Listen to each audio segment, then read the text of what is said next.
చిత్తూరు జిల్లా కుప్పంలో పట్టపగలే దొంగతనాలకు పాల్పడుతున్నారు గుర్తు తెలియని దుండగులు. కుప్పం పట్టణంలో పట్టపగలే ఓ ఇంట్లో డబ్బు, బంగారం, వెండి, ఎలక్ట్రానిక్ వస్తువులు దోచుకెళ్లినట్లు బాధితులు ఆవేదన వ్యక్తం చేశారు. ఇక వివరాల్లోకి వెళ్తే గ్యాస్ గోడౌన్ వెనక వీధిలో త్యాగరాజు, భారతి నివాసం ఉంటున్నారు.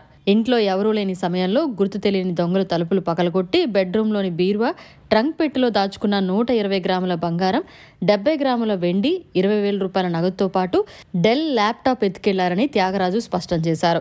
చిరుద్యోగాలు చేసుకుంటూ జీవనం సాగిస్తున్నామని కన్నీటి పర్వంతమయ్యారు. కుప్పం పోలీసులు సంఘటనా స్థలానికి చేరుకుని విచారణ చేపట్టారు. నా పేరు త్యాగరాజు, నా భార్య పేరు వి భారతి. నేను ద్రావిడ సిటీ నందు హౌస్ హౌసింగ్ కింద ఎలక్ట్రీషియన్ పనిచేస్తున్నాను. మా భార్య పిఎస్ మెడికల్ కాలేజ్లో ఆఫీస్ అసిస్టెంట్గా పనిచేస్తుంది ఆర్థో డిపార్ట్మెంట్లో.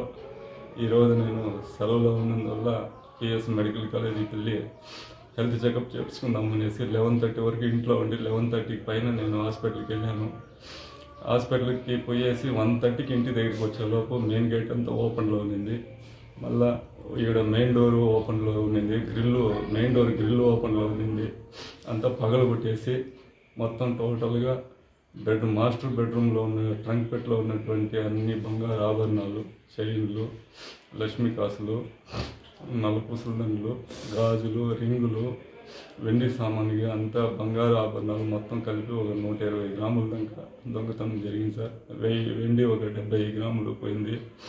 అదేవిధంగా ఈ మన పట్టు చీరలకు ఖరీదైన పట్టు చీరలు ఒక 9-10 ఎత్తుకొని వెళ్ళిపోయినారు. డెల్ ల్యాప్టాప్ ఒకటి, డెల్ కంపెనీకి సంబంధించిన ల్యాప్టాప్ ఒకటి ఎత్తుకొని వెళ్ళిపోయారు. ఇది జరిగింది. మొత్తం దగ్గర నాకు ఒక 15-16 లక్షల దాకా నేను నష్టపోయాను. కాబట్టి ప్రభుత్వం వారు స్పందించి మాకు న్యాయం చేస్తారని ఆశిస్తున్నాం సార్. మేము ఇద్దరు చిరు ఉద్యోగులము కాబట్టి మాకు బతుకు జీవనాధారం కోసం మాకు ప్రభుత్వం ఏదైనా సాయం చేయాలని, ఆ దొంగల్ని పట్టుకునే వారికి శిక్షలు వేసి మాకు రికవరీ చేయిస్తారని ఆశిస్తూ ప్రార్థిస్తున్నాం.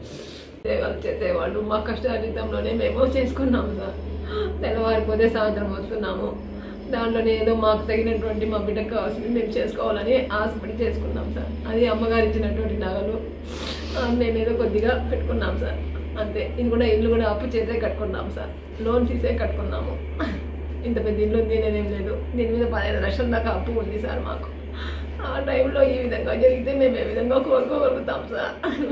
పౌరుల్లోనే తీసుకొని వెళ్ళిపోతే మేమేం చేయాలి సార్? ఉంది సార్ ఆశించాలి. కాబట్టి గౌరవ ముఖ్యమంత్రి వాళ్ళు శ్రీ నారా చంద్రబాబు నాయుడు గారు మా కుటుంబానికి న్యాయం చేస్తారని మాకు ఒకే ఒక ఆడబిడ్డ సార్, ఇంక మగ పిల్లలు కూడా లేరు. మరిన్ని అప్డేట్స్ కోసం మన HN9 టీవీ ఛానల్ని సబ్స్క్రైబ్ చేసుకోండి.